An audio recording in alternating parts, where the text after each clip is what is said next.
Hi, it's Dr. Pan, and I'd like to share just a couple of quick thoughts on how to determine if your body is in a fat-burning state.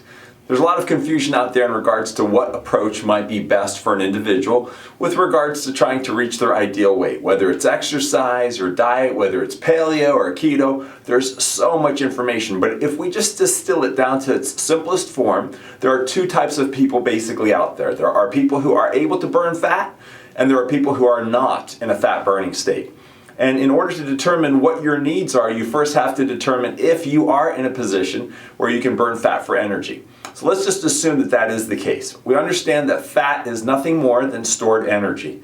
And if you can access that stored energy, then making some dietary changes, cleaning up your diet, and basically doing some exercise should result in weight loss. That would be the ideal.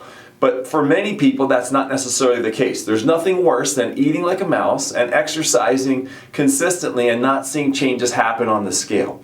If that's the case, then those people are not in a fat-burning state. It's not that they're doing something wrong necessarily, it's just that their metabolism is not in a position where it can access fat for energy. That usually happens as a consequence of what we'll call a metabolic disruption.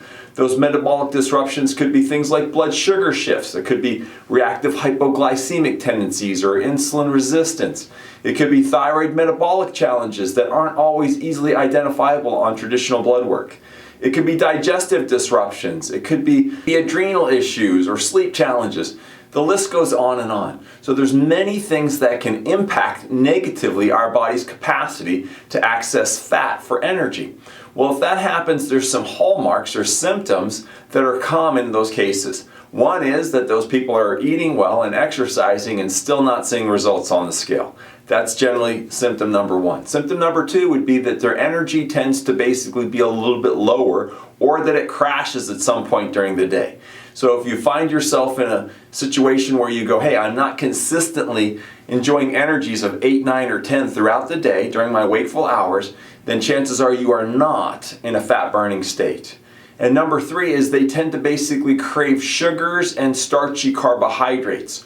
Or they can become grazers. In other words, people who are always looking to snack on something to keep that energy moving forward.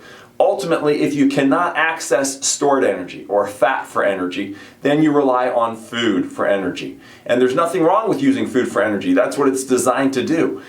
But if food's the only resource that we can utilize for energy and we cannot access our stored energy or our fat, then all of a sudden we're going to become more challenged. In fact, for those people, exercise just makes them more hungry and oftentimes more fatigued. Instead of accessing fat for energy, they're just going to burn through the energy that they received from the foods that they ate faster and then just need to refuel. So ultimately, if you find yourself in a situation where you are not in an ideal fat-burning state, then you can exercise and you can diet and you may see some success. But without addressing the underlying issues that are actually creating the metabolic shifts and challenges that are inhibiting your capacity to optimally burn fat, then you're going to find that it's a very frustrating road. And discipline is way overrated in terms of its capacity to help you reach an ideal state with regards to energy and fat burning if you don't basically have the right tools in place physiologically.